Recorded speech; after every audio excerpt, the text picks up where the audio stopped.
training with us before, I wanted to say welcome. If you're back, thanks for coming back. I am really excited about what we're going to dive into today. These ideas about what we need to start doing or stop doing to get our church and the people in our church to be more generous. So we're going to be together today for about an hour or an hour and 10 minutes. And here's what I want you to get out of this, Pastor. I want you to get something really tangible out of this. What I've asked Jerry to do anytime we get on these trainings, I've asked Jerry to really dive in and get practical about the things that they did in their church to help people be more generous. And Jerry's got one of the most generous churches in all of the land.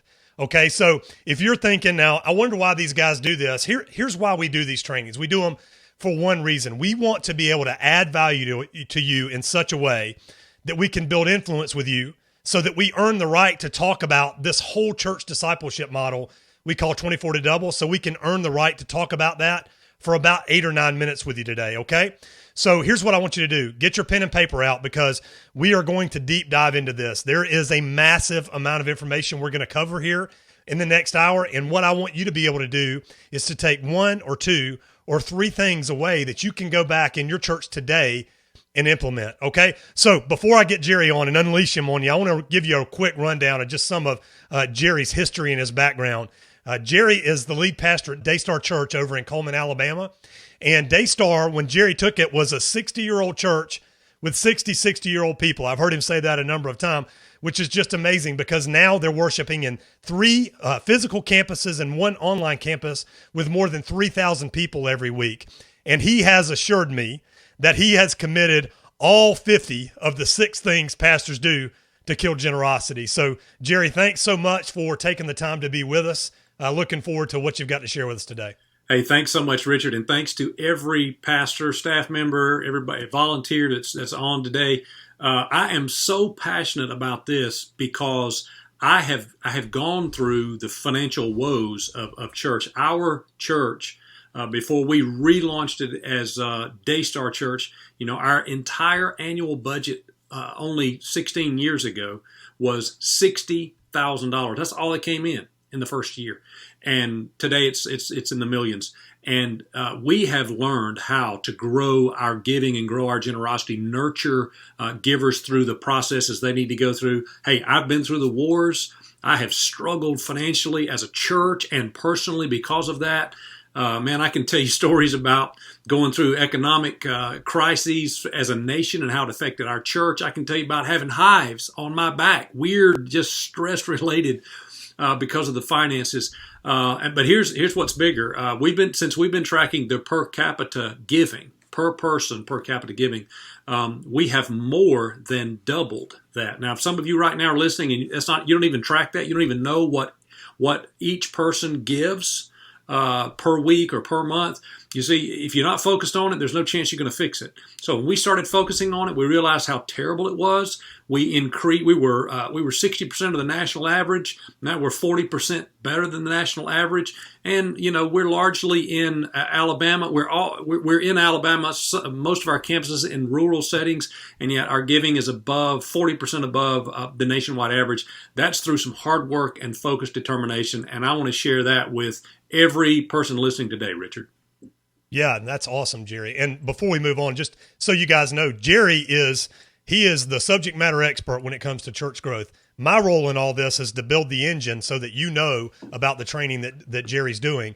So, Jerry, when you talk about the national average for giving, I know that when I was doing church construction consulting, the national average was somewhere around $1,100-$1,200 a year. Is that the number that you're talking about, somewhere about there? It still is, about $100 per person per month. And that's when you include all attenders. So you include children in that number. You just do a simple, what way you can figure that out at your local churches, just take what came in this month, take what the attendance was for the month, the average, do the math, and you'll find out if you're at 80 or 100 or 120 or 60 or where you are. Yeah, and when I would go into a church to consult with them on construction, as soon as they told me how many people they were worshiping with, I could get a good idea about where they should be, and then we would basically determine overall readiness for building a building based on where they were in relationship to that one metrics. Because if you got $800 per person in giving, chances are you're not about to build a building. Yeah. Yeah, and that actually is when I found this all out, Richard. We're growing rapidly. We're putting systems in place that we'll talk about later that made our church explode. And before long, we're having multiple services, 5 services a weekend. We need space, and I find out giving is horrible. I mean, everybody's excited. We're growing. We're getting lost people saved, people who've never been in church, and giving is horrible. And I start talking to people like you in your former life, and they start talking about per capita giving and giving units and words I'd never heard before. And I got a quick education, and you can get the education, but then comes the hard work. Now that I know what I need to do, how do I make that happen? And so, the cool part is, like you said, I've done it long enough. I've done it all the wrong ways and several of the better ways. And so we finally got it going, and it made a huge difference in where we stand as a church. That's awesome. And that is a perfect lead in to what we're going to talk about today. Pastor, if you're watching this, what we did was we go through a process of outlining as many things as we can think about for a training like this. And then we come up with the things that we think are going to give you the highest return on your time investment. So with that being said, Jerry, let's dive in and talk about the 6 things pastors do to kill generosity. And the first thing is they don't tell the why of giving. Yeah. You could probably give any topic that we wanted to talk about today. And the number one problem is we don't tell the why. We don't tell why we worship. We don't tell why we give. All the things, because we have what I call the curse of knowledge. We know all this stuff. We live this stuff. We watch webinars. We're professional. Richard, you always call us professional Christians, our staff. So we know all that kind of stuff, and we forget that the average Joe out there has no idea why we're doing that. So make sure in announcements and when you receive the offering and when you teach on it and when you send out letters and when you're just having conversation with elders, you're reminding people why giving is important. Tell them about Jesus and that we want to be like him and that he's a generous person. Explain that tithing began before the law. It was endorsed during the law. It happened after the law. Jesus personally said you ought to tithe. The church at Corinth talked about giving in connection with your income. It's just been it's not a law practice. It's not an Old Testament. It is a God practice. And talk about how that Jesus raised the bar in everything that he did. When the Old Testament said if you commit adultery with a woman, it was wrong. Jesus said if you look at a woman with adultery in your heart, it's wrong. The Old Testament said give 10%. Jesus said start with 10%, but then give your whole life. And so, give the why. Talk a lot about why. Don't just get up and say, well, we're supposed to tithe and quote Malachi 3, but talk about the why. And when you're talking about the why must always be filled with vision. If you're keeping notes, man, write the word vision down. Because you've got to cast vision. People are drawn to a clear and compelling vision. They are inspired by it. But where there's no vision, people, the Bible says they perish, but it means they cast off restraint. So when you're trying to get them to go in one direction, they're in all kinds of directions. Think about a car going down the road with no guardrails. That's what they're doing. They're not following the direction that you have for them.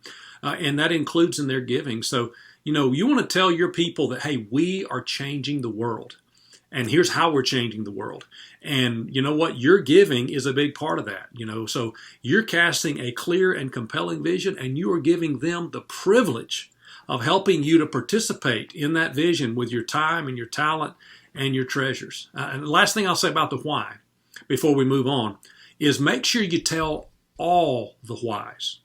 Okay? Because there's a thing, different pockets. People in your church have different pockets. Some people have a deep world missions pocket, and they love to dig into that, and they love to give to world missions. They feel like Americans are polluting and just messing up the gospel, and that we should be investing in foreign fields. Other people say things like, you know what, I'm all for sharing the gospel in Africa, but there's a lot of lost and hurting people right here in our town. So that's a different pocket. That's an outreach or a local missions pocket. And then there's a children's and youth pocket. So when you receive an offering or when you have a promotion, make sure you're thinking in your head, how often have I talked about debt retirement? How often have I talked about evangelism? How often have I talked about education or, all the different ways that you can motivate people to give? Because there are people out there that say, well, here's the problem with the church. And they've got their opinion. Well, you give them a chance to put literally their money where their mouth is and say, we're going to fix that problem with the local church, and we're going to give to that area. So Tell the whys, and don't just put it in your head. Okay, that's a good idea, Jerry. I'll start telling the why. No, get a systematic approach where you know regularly that you're going to tell the why. Tell stories. Tell the why with videos. Put it on your to-do list. That just like there's going to be sermon prep day this weekend. Let's have a giving talk prep this weekend. What's the story? How am I going to tell it? Is there a video way that I can tell it? We don't cast a clear and compelling vision, and so people are not motivated to give.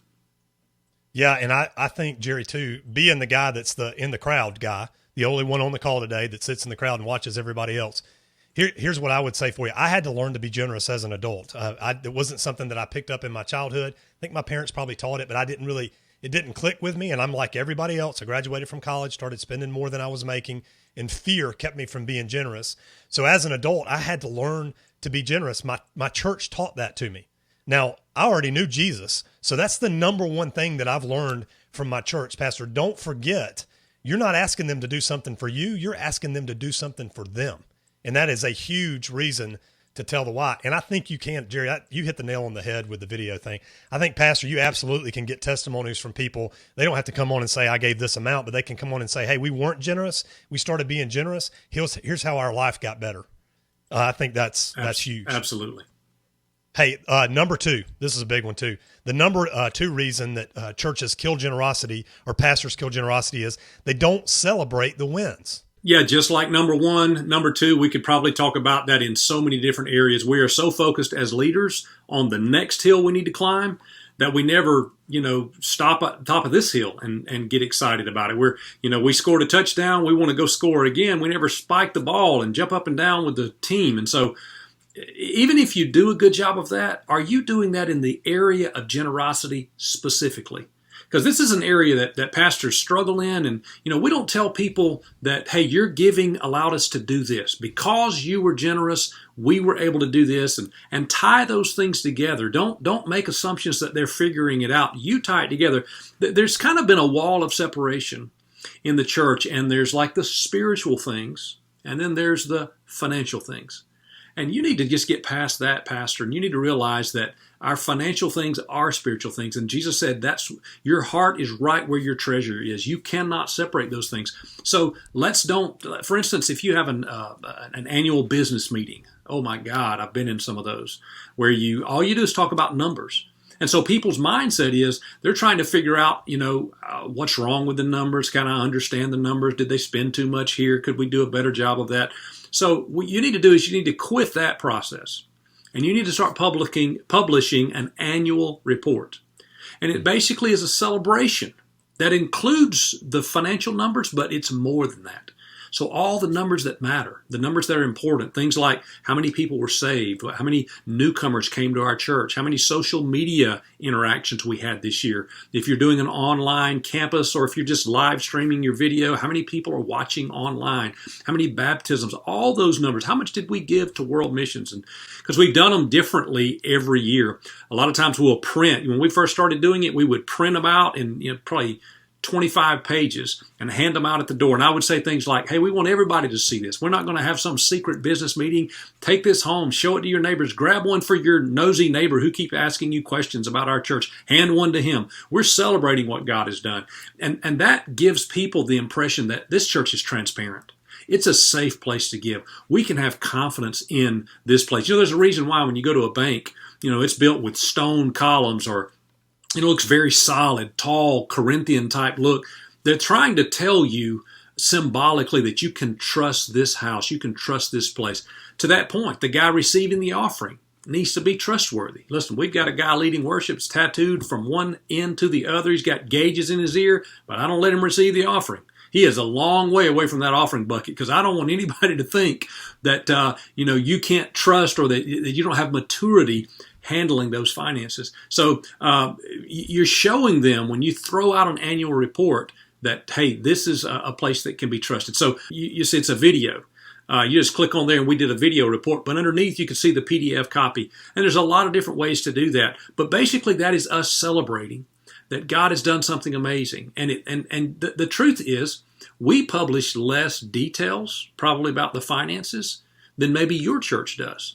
But nobody ever asked for any more details. because the fact that you've made it so public just gives them the confidence that, hey, they're not hiding anything, and of course we're not hiding anything, but we don't want people digging in the minutia and creating that kind of a hassle. So change the way you look at financial reports and turn them into a celebration, not just a detail of numbers. Yeah, and so a couple of things, Jerry. Number one, I will put a link to that annual report in the follow-up email for you, Pastor, so you don't have to worry about going over there right now. Number two, I think you're indicating a bigger shift right here that some of these guys may not be aware of, which is how you lead in an organization, especially as it relates to finance, because the old school is people that knew this much about what's going on in your church are trying to help you make decisions. The new school is people are giving and expecting that you know what you're doing and making decisions with your church. Is that accurate? It sure is, and you need to present that kind of an image. You need to, if you're, a lot of people are being much more conversational, and they're being much less sort of professional church, high church looking, which I'm totally into. All right, I preach in blue jeans and an untucked shirt often, but when it comes to giving, man, I'm straight laced. I'm presenting in a way that gives assurance that you can depend, you can count on what we're doing with these finances. There can be no daylight between you and your image of responsibility as it comes to nurturing giving. Pastor, if you didn't hear what he just said right there, you need to really dial back in right now, because as a person, a layman in my church, and a business owner, you've got to know that I look at every single thing that I perceive my church doing, and it goes through my filter of, am I giving to that? Is that what I was doing? That doesn't look efficient. That looks like a waste of money. Absolutely, the people in your church that are responsible with their money are paying attention to everything, every image you put out, every dollar that you spend, that they can see. They are paying attention to it. Don't fool yourself into believing that they are not. And before we go to number 3, let me say this. There is a group of church junkies that surrounds every pastor. They're there early, they're there late, they're hanging around, they're high-fiving him, they're telling him he's awesome. And I don't mean to offend anyone, but many times those are not business owners. Those are not people that are type A's. They're not running big things. They have a lot more time. And so if you're not careful, you'll build your message to that group. And I'm telling you that they're not the people that can take your church to the next level in generosity. The people who can take your church to the next level of generosity are very busy people. They're very professional people. They don't have meaningless conversations. They're late to come in. They are the first ones out the door. You're going to have to search them out. I'll talk about that a little bit later. But don't forget that the messaging matters every time you get in front of people and talk about finances, even if you've got a whole group of your fans high-fiving you in a very, loose kind of way. Don't get loose around this topic. Great stuff. I thought you were about to give away the last bullet point there. I was stressing for a minute here. Pastor, hang on. We're going to talk about how you deal with those high-impact givers towards the end of the training. So let's dive into the number 3 thing, Jerry, which is this is another thing that kills generosity, is that we don't nurture generosity through follow-up. Talk about how you guys deal with follow-up at Daystar. Yeah, so again, someone gets saved, gives their life to Christ. We have a follow-up process. Someone comes through the doors, fills out a guest card. We have follow-up. Are we following up on people's generosity? Are we nurturing generosity? I mean, come on now. Jesus said that generosity is so important that it affects every part of your life. We know that it's one of the 7 functional gifts, the gift of giving. So it's a big deal. Are we taking discipleship? We think about discipleship in relations to, am I praying, am I reading the Bible, am I stop doing all the bad things I used to do? But it's nurturing you in all the areas of life that matter. And so we take a very serious approach to nurturing generosity. I'll give you 3 different categories we put people in, and that is first-time givers. When a first-time giver gives to our church, we take note of that. And we respond with a personal thank you card from the pastor, handwritten, of course. There should not be any follow-up anymore that's not handwritten, unless it's just like a report of what you gave. And even then, you ought to put some handwritten note on that. So it's a handwritten note, thank you for giving. And then we also publish a little book called What Happens When You Give. And it's got a little bit of the details of our most recent annual report. It's got scripture in there. It's inspirational. It's got a handwritten note again from people in leadership. And it's a pretty big deal. You give us $1 and we mail you something in the mail that was probably cost us $4. It's going to get your attention. And so that's an investment in their future. So that's the first thing. We nurture generosity for first-time givers. Now, we want to nurture you when you become a tither, although we can't know if you're a tither. We can know if you're a consistent giver. And so at that point, there's another letter we send out that just, it doesn't say, hey, you crossed the threshold, here's the second letter. It just says something like, hey, I just wanted to thank you for being a consistent giver. Like my family, and this is from me, I'm saying, hey, my family knows how valuable and important giving is, so we've made it consistent too. And I just want to let you know that givers like you, people who are tithing like you are, again, I don't know if they're tithing or not, but I'm going to say it to inspire and encourage them to do it. People like you who are tithing are why we're able to do what we're able to do. Thank you for joining my family in being a tither and a consistent giver at this church. It's kind of a little attaboy, again, to say, hey, we are watching, we're paying attention, and we're thankful for what you're doing. So we're going to nurture first-time gifts. We're going to nurture consistent gifts. Then, this is very important, extravagant acts of generosity. So if a big check comes in, $10,000, $20,000, you'll have to determine what that is for you. But when a big one-time check comes in, I'm going to personally follow up with a card and a personal interaction, phone call, go to lunch, something like that. I want to get to know that person. People who have the gift of giving, here's what I know about them. And we do some training about this in our system when we train on what the 7 gifts do. The people with the gift of giving, they have a different kind of mentality. They want to be involved in what's going on. They want to know that you're taking care of the gift, but they don't want to boss you most of the time. Don't want to boss you around, don't want to micromanage you, because they know how to run their own stuff. They know that you have to handle it. But they do want to know you're paying attention, and they do want to be appreciated. They don't want to be appreciated publicly. Don't get up and make a big deal of it. But a card in the mail, a little phone call or a text, huge difference. So I'll say something like, hey, while I don't personally handle the church's finances, when an act of extreme generosity comes in, they let me know, and I just wanted to send you this card to thank you for helping us fulfill the vision of this church.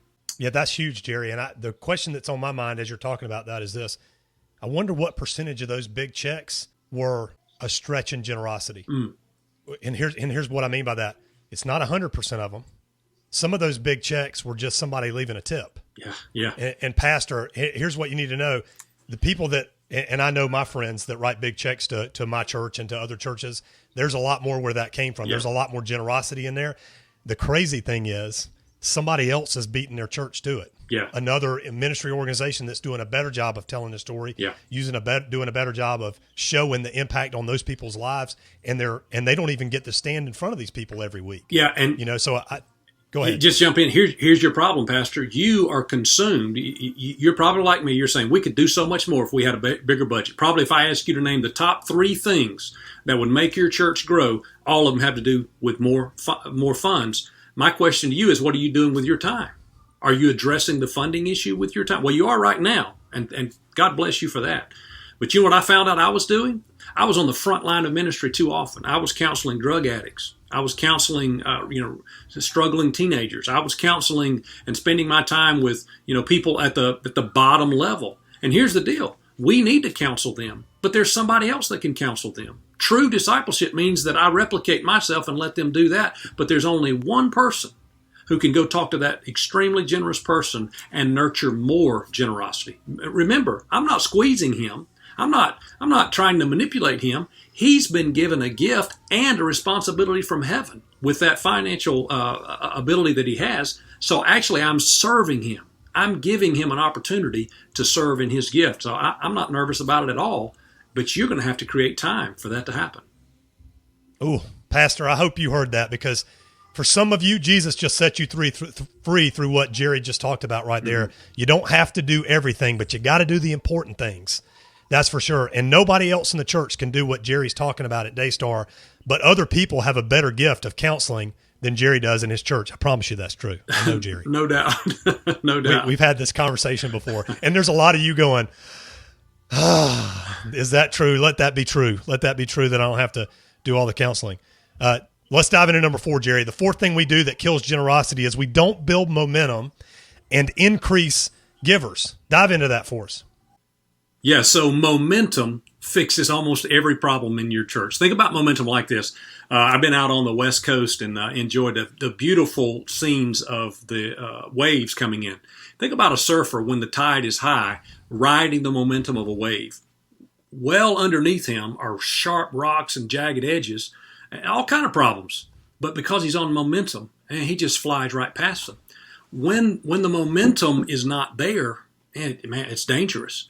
And so it's so important for you to have a church where it's happening. I would recommend the book It by Craig Rochelle, where he talks about, do you have it? What is that it factor? When you've got the it factor going on in your church, it just helps everything. And the fastest way to grow generosity is just to grow the number of people that are giving. And that's why our system that we teach is so important. We show you how to do that through big events and small groups and all the different things. But let me just give you the crux of it. Think about it like this. When a person is personally engaged, they're serving. When they're serving, it becomes my church, and I'm talking about at work. There's just this momentum in my own spirit, and so I'm inviting people because it's my church. I'm serving, I'm singing, I'm greeting, I'm welcoming, I'm doing something.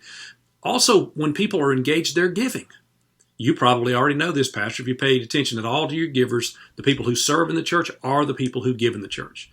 So the fastest way, watch this, the fastest way to grow the church is to grow the number of volunteers. And the fastest way to grow giving is to grow the number of volunteers. And that's why it's so important. That's why I don't believe in church growth. I believe in church health. I believe in church discipleship. It just so happens that when you do church discipleship, it will grow. Discipleship is not come and go to Sunday school. No, Jesus said, come and follow me. Discipleship is when you get people serving. You get there, and they're going to learn as they go, of course, but you get their hands on the plow and they start to serve. When they start to serve, it invigorates them. By the way, whatever truth there is to this statement for the whole church, double it when it comes to millennials. If you're having a hard time engaging millennials, they want to do something. They don't want to sit. So let them serve. Take a risk. When people start to serve, they talk about it at work. It becomes what they are a part of. They want to help. I was just talking to a young engineer in my church that's in one of our campuses, and we had a little glitch in the live feed. And man, he got so excited that maybe he could help us fix our live feed issue. Man, I'm like, go at it. I mean, I'm not sure he knows more about it than the people we've got on it, but I want him engaged because then he's going to tell his friends about it. Then he's going to be a giver. Then he's going to find solutions. And so we want to show you how to get people involved, get them on the bus. And when they do that, your church grows faster. People are talking about it and they're giving. And everybody wants to be a part of something that's big and something that's happening. And so if you can create an atmosphere through the help of the Lord and by working hard to just generate momentum and get the church to grow, you're going to see that not just there's more people giving, but your regular givers that you already have, they're going to give more because they're seeing results. So build momentum, increase the number of givers. Man, that's huge, Jerry. I've always realized or thought, and I know this is true for me, that money follows my time. So wherever time goes, money flows. So if somebody spends a lot of time on the golf course, they're spending a lot of money on golf. If somebody spends a lot of time in your church volunteering, they're going to be more and more generous, and that's a way better investment than being frustrated on a golf course, I can promise you. Hey, Jerry, that's probably a good place for us to just pause right now and give a rundown of this whole church discipleship model is what we call 24 to double. So what is 24 to double? Well, 24 to double is a step-by-step plan to double your average weekly attendance in just 24 months. 24 to double is a whole church discipleship model. We also refer to it as an inverse conference model. You know what I'm talking about. You go to the conference, you listen to some super pastor who's got it all put together and nothing ever fails for him, tell you how to run church. And then you go back to your church and try to figure out what the heck he was talking about and how you can implement 10% of that. Well, we flip that model on its head. Instead of bringing you to a conference and your team, we're bringing the conference to you. All 25 modules of 24 to double are delivered through our membership platform. Each month, you'll bring your team together watch the module, and then take action. Each module contains the module video. We also have it at 2 times speed. Now, the other thing to know is each module is about 43 minutes long, so about an hour and 10 minutes, you can get a lot done in the way of putting systems together in your church. You're also going to get audio of the module as well as the presentations and handouts of all of the modules. It's important that you be able to engage with the information as you move through. You're going to learn how to build the 7 teams you need to grow your church. Here's what those teams are. Team number 1 is the outreach team. Pastor, just imagine if you had a highly qualified and skilled group of people and all they did was think about how to reach out in your community and bring people in for the first time. You got team number 2, which is the WOW team. Those are the people that are charged with the responsibility of making sure that people that come to your church for the first time say, wow, this is church. Team number 3 is shock and awe. Those are the people that deal with facilities, drama, dance, everything that goes into creating the right experience for people to be able to worship and engage with the message that you're going to bring to them. Team number 4 is the worship team. Now, one thing we don't do in 24 to Double is we don't tell you how to do the style of worship that you're most comfortable with or that resonates with your people. What we will do is help you take that worship to the next level, whatever that might be. Team number 5 is a big one, the follow-up. We do so much to get people to our churches for the first time and then almost nothing to make sure that they come back. This team is going to focus on nothing but what happens after somebody comes for the first time, after they come for the second time, after they come for the third time. That person, those people on that team, their responsibility is one thing.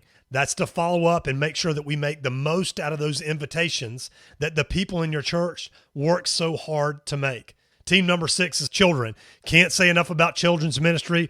If you don't have people that are focused on children's ministry in your church, let me tell you what's happening. Other churches that are doing children's ministry better than you are, if nothing else in their church is effective or efficient, chances are you're losing people, you're losing opportunities to reach those people and do effective ministry with them, because children's ministry is the lifeblood of any ministry. And team number 7 is small groups. Let me tell you this, Pastor. Most of the time when people come to your church for the first time, they are not coming to hear you preach. I know that's a shocker. They're also not coming to get to know Jesus for a lot of reasons. Sometimes people just want human connection with other people that are the same life stage. And that's what team number 7 does, is helps people get out of rows and into circles. You're also going to learn how to use spiritual gifts to build your teams. Now, this is a big deal. The cornerstone of what we do in 24 to Double pivots around this idea called a spiritual gifts and passions test. This is an example of it. You're going to get access to the free version of this. It's about 27 questions, and what it does is it helps people understand who God created them to be, and it also lets you know, Pastor, what areas of ministry they're most passionate about serving in, and when we combine those things together, you find a holy matrimony of passionate volunteer ministry. If you don't hear me say anything else today, hear me say this. This is what's missing in most of our churches. Most of the time, we're just trying to shove people into the seats on the bus so that we can get our volunteering done and move on to the next thing. And we're totally missing the fact that 80% of people go to work every day and they hate their job. And we have a solution for them. We have a passionate volunteer position waiting for them. All we got to do is help them identify it and then move them into it. Because one thing we know is when volunteers are in the wrong seat and they burn out, they don't go backwards, they go away. You're also going to learn how to leverage big events to double your church. Now, most of you listening to this are doing 2 big events a year. You're doing Christmas and you're doing Easter. You and I both know a lot of the people that come to your church for the first time or come back that haven't been there since the last Christmas or Easter service. Those people are not going to come the following week. Sometimes they're from out of town. Sometimes they're just buying fire insurance. You know how that is.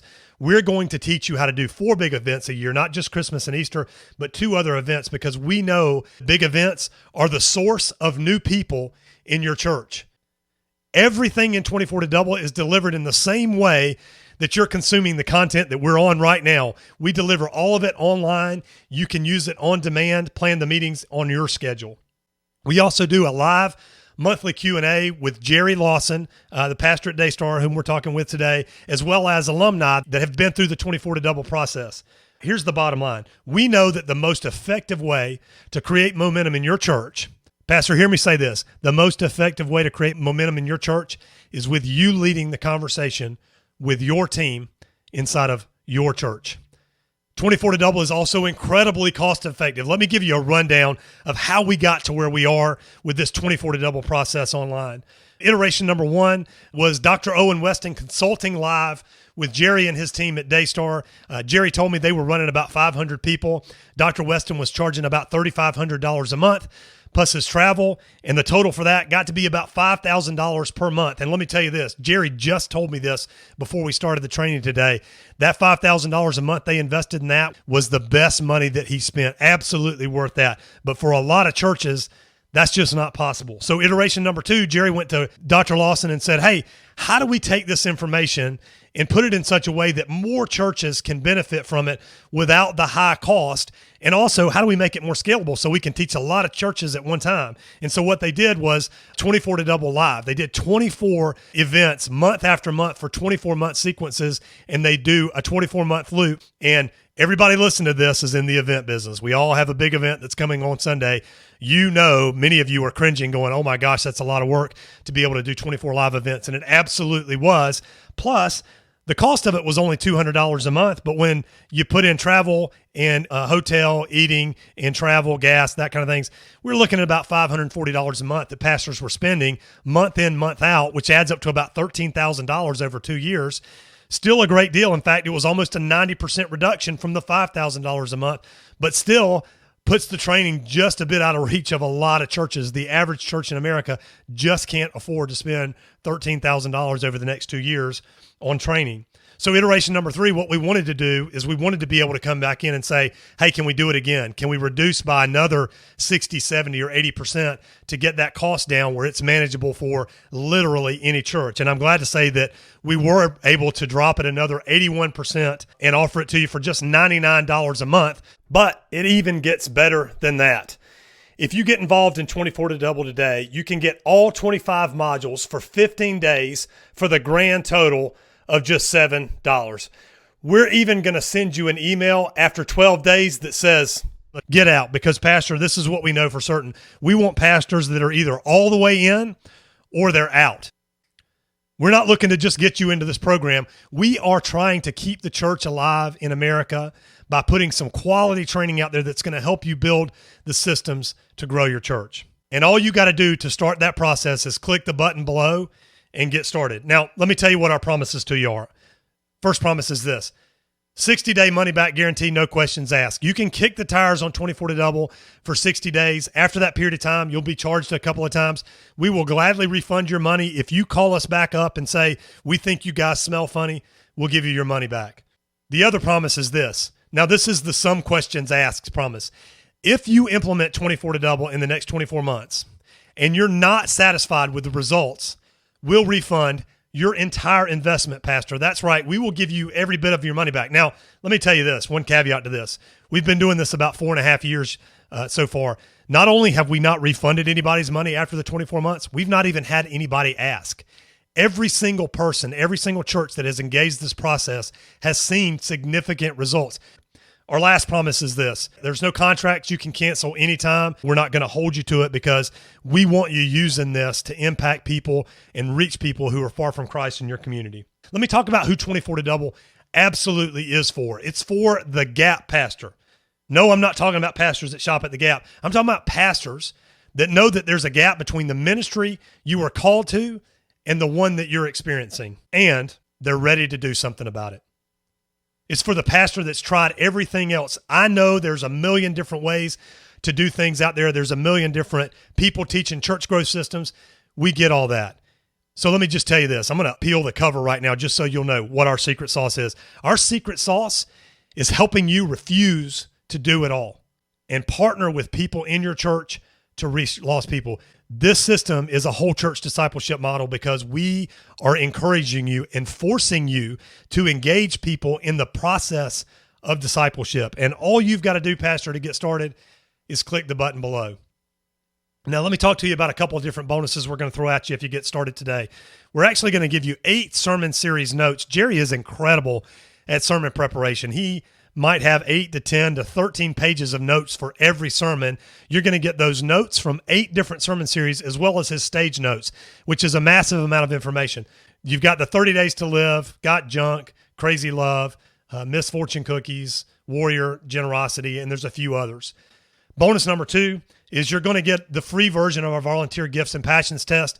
Again, this is the cornerstone of what we do with 24 to Double. It helps us really understand who the people in our church are and where they fit on those teams. You're going to get access to that for free. Bonus number 3 is we're going to throw a few labs at you. The first one is the worship lab. Again, we're not going to teach you how to do the style of worship. We're just going to help teach you how to take your worship to the next level. You're also going to get a bonus lab, the church facelift lab.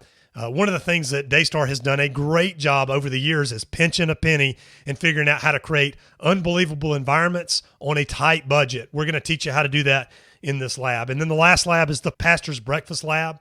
In this lab, we're going to walk you through how to use the gifts and passions test and how to use this environment to get people to go from rows into small groups and from rows into volunteer positions in your church. So go ahead and click the button now and get started. Now, the last thing I want you to know about is this.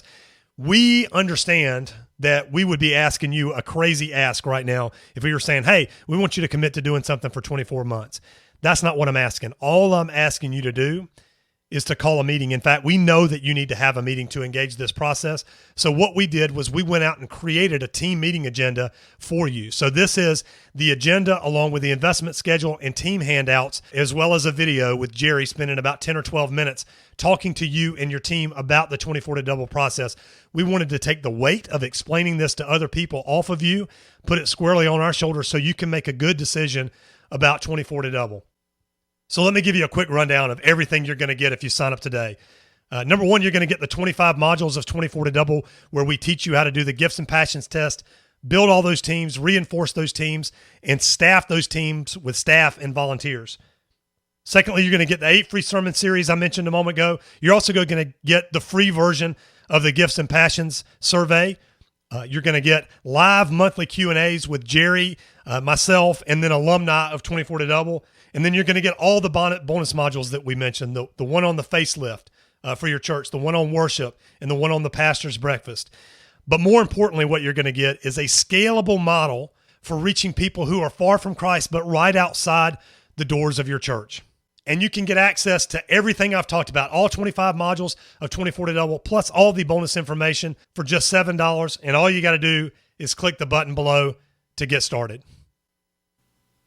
Hey, Jerry, before we dive back into the 6 things pastors do to kill generosity, what would you say to the pastor who says, you know what, I would love to try this, but you don't know my church, or you don't know what's going on in my church, or somehow we've got a special circumstance that you've never heard of? Yeah, I almost laugh at the special circumstance because everybody's got special circumstances. But here's what I would say to pastors. This is going to be stark, okay? But if you realize the age that we live in as ministers of the gospel and the place that God put us in, most of you guys, although a lot of folks are from other countries, but most of you right now are from the United States, there is a steep decline in the impact the church is having on our culture. So sometimes I think about it like an old digital pager salesman. You know, when he saw his used to everybody had a pager, doctors and everybody, and then all of a sudden cell phones came about and his industry was in steep decline. You know what? I don't believe the church is in an industry, and don't get me wrong, but the numbers. Where go back to the Great Awakening, something like 70 to 80% of Americans were in church on Sunday. You go back to World War II, about 42 or more percent of the church people were in church on Sunday. This past Sunday, something like 20% of the church of the world of America was in church. By the year 2050, they're predicting 11.7%. It's a tough industry. If I could just use that term, man, the way we've been doing church has not been working. Hey, it worked for me because I got saved. Don't get me wrong. I thank God for that preacher that led me to the gospel. But the truth is, if we're honest with ourselves, something has to change. And you know what? I don't care if I had everybody fighting me in my local church. I would personally want to learn. I would personally want to know how to do better, how to engage. And so that's why I want pastors to do this. We've been doing this for a long time. More than 1,000 churches have learned from us. And so, there's some pastors that have jumped on board. They've seen it happen. I just talked to a pastor the other day, said it's taken him longer than he thought, but it is really growing. I talked to another pastor, told me he doubled in 6 months. I know a pastor who learned the system in one church. It didn't work there. He went to another church. It worked there. I would just say this: invest in yourself. Invest in yourself. I'm going to encourage you. I'm never going to beat you down. I'm going to try to inspire you. It's going to work for you personally. And if your church will buy in, there's a 100% chance it'll work for them, because it's not my system. It is straight up the way Jesus did his model. So I know it will work. And you know what? If it doesn't, if they won't buy in, you buy in. You learn. You grow personally. I promise you, you will not regret it. You can't find anybody who's done 24 to double and truly bought in and regrets it. It'll work for you. It'll bless you. So that would be my answer, Richard. Yeah, and the last thing I'll put on that is just to say this, and I didn't say this before.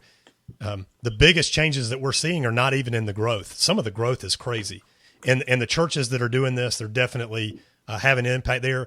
But in the spiritual and emotional health of the pastors that we're partnering with, yes. When we did all of our testimonies, that was the thing that impacted me the most. Is these guys were not necessarily just talking about their church. They're talking about their career and their ministry and how they're rejuvenated. I'm talking about guys that are in their 70s in some cases that are as fired up as I've ever thought about being. So great. Thanks so much for that, Jerry. Let's dive back into these last 2 issues here and really nail them. So the fifth reason, or the fifth thing that we do that kills generosity, is we fail to give the big ask.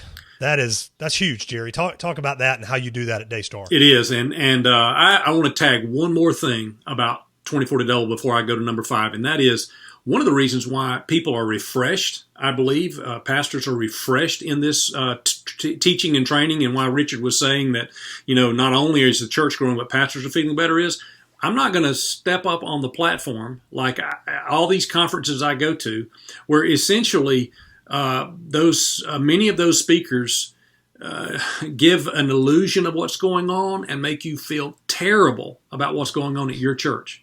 I've been there too. I call it conference speak, because I speak at a lot of these conferences too. And, you give this image of this, just everything's perfect. And, that leaves the rest of us sitting around feeling like, well, obviously I've denied the faith and God doesn't even know my name anymore.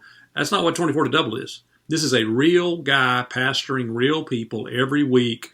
I've had everything you've had to work and fight through, and I don't have it all figured out, but God has graced us with a lot of knowledge we can pass on. So I'm going to say that last thing now. We failed to give the big ask. Man, that's the biggest mistake maybe of all, and it happens in every aspect, man. Salesmen who are just trying to sell their product. Talk about the product, but they never look the person in the eye and say, all right, now let's you and me get down to the basis of you getting in this product. Here's the deal. I do not feel guilty. I'm not going to apologize for what we're doing. I'm giving you the rare privilege of doing what you were meant to do. You were not put on this earth to go drive a forklift or to go even just to run the business that you were put on this earth to advance the cause of the gospel. You get to do that through generosity. So I'm going to ask people, I'm going to look them in the eye and say, man, let me tell you another reason why I don't feel guilty about it, because I'm generous. I put my money where my mouth is. There have been years that I gave more than half of what the church gave me, I gave back to the church. I personally believe in generosity, and so it's easy for me to talk about generosity to those guys. Let me tell you 2 areas that you need to give the big ask in. Number 1, you need to preach about generosity. And don't apologize for it. Don't get up and say, well, if you're a guest today, we never talk about finances, but today's the day. Duh. Man, if you're a guest today, hey, you came on the right day, because I'm going to talk about Jesus' number 1 subject in all that he talked about. He talked more about generosity and giving and our view toward material things than anything else. So in that truly Christian way, we're going to talk about Christ's top subject. I mean, think about that for a minute, guys. If Jesus gave about 32 parables, about 16 of those were about generosity, materialism. About half of his parables were about that. And now what if you gave 26 sermons this next year on generosity? I know what you're thinking. They'd run me out of town. You're probably right. But you'd be on about the same pace that Jesus was. So it mattered to him, and it should matter to you. There are creative ways to do that, and 24 to Double has some ways to help you with that. But you find a way to give the big ask. Talk to them about generosity. Challenge them to be generous. Put a card in their hand and ask them to make a commitment to be a tither, a commitment to give to this or that kind of program that you have. Here's the second way you need to give the big ask, and that is through special projects. Okay. Every year, we announce our missions initiative. We preach. I've got a weekend, sometimes 2 weekends in a row, Vision Weekend, and I'm doing the big ask, but I'm not just getting up preaching. Malachi 3. If you don't give to God, you're robbing God. If that's your annual sermon on giving, throw that away. Okay. I love you. That's not going to work. All right. You need to inspire people to give. In the 1960s. People did the right thing because they feared God and they wanted to make the preacher happy. You know what? That's gone. And if you're preaching, if your whole sermon is, if you don't tithe, you're robbing God. Listen, that's a true statement. I get that. That's a true statement. But if I'm talking to a Chinese man, I can tell him the truth in English and he's not going to receive it because he needs to hear it in his own language. No matter how true it is in English, it doesn't connect to him because he's Chinese. All right. You've got to find a way to teach Malachi 3. Teach it all. Teach Jesus. Teach every bit of it. But connect with them with an inspiring word. Tell them how they can add value, how they can advance the gospel. So, talk about that. Now, when you have a special project, set aside people. Call in your key givers and have dinner. Feed them.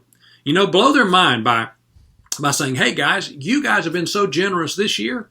We decided to spend some of your money and buy you dinner with your money that you gave.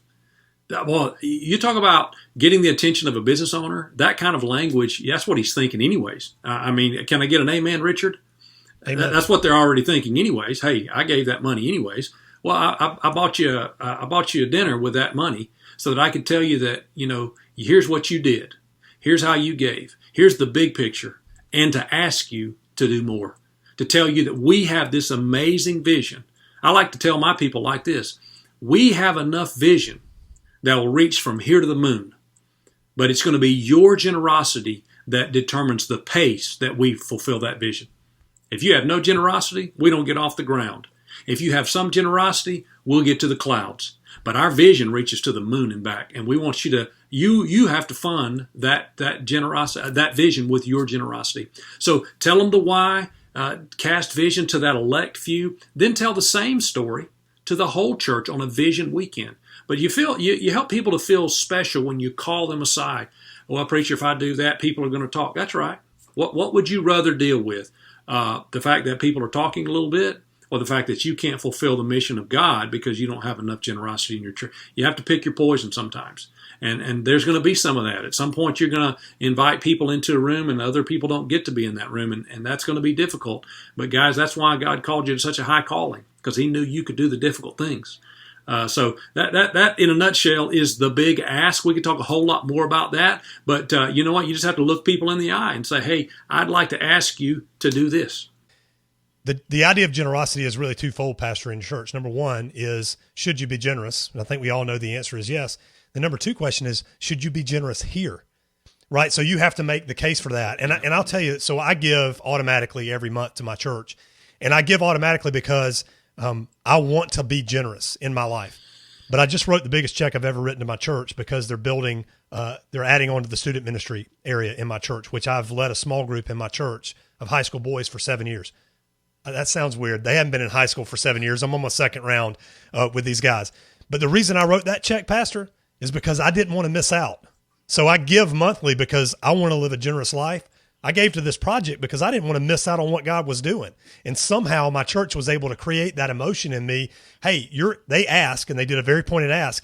And the bottom line was this: are you in or are you out? And you can be in at different levels, and here's the levels and all that kind of stuff. But you're either in or you're out on this. There's no gray area like, yeah, I'm part of what the church is doing there. You either gave to this or you did not give to this.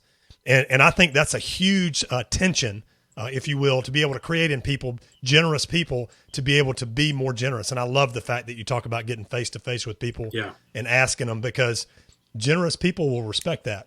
They will. And actually, that story you just shared, Richard, is a perfect segue into this last number 6. We failed to target high impact givers.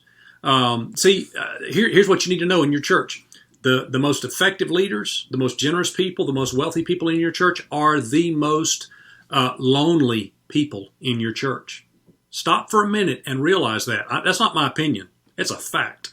The most principals, business owners, politicians, people who really are high impact, people are afraid of them. They're nervous around them. Their interactions with them are going to be guarded. They need somebody like you that'll sit down in front of them, let them talk about their problems. I just had breakfast with the president of the city council in my town, a high impact giver at our church.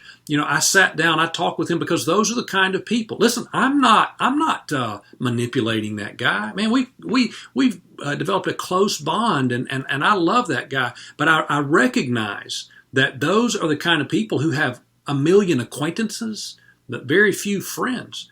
And so I want to target them because I can understand some of their issues, and because I'm a shepherd and they need a shepherd. So I'm going to target those guys. I'm going to go right to them and talk to them about their lives and about what's going on. But I'm going to specifically ask them to give because they have the potential to be a high impact giver. And one of the things when you ask somebody to give, you need to help understand their lane.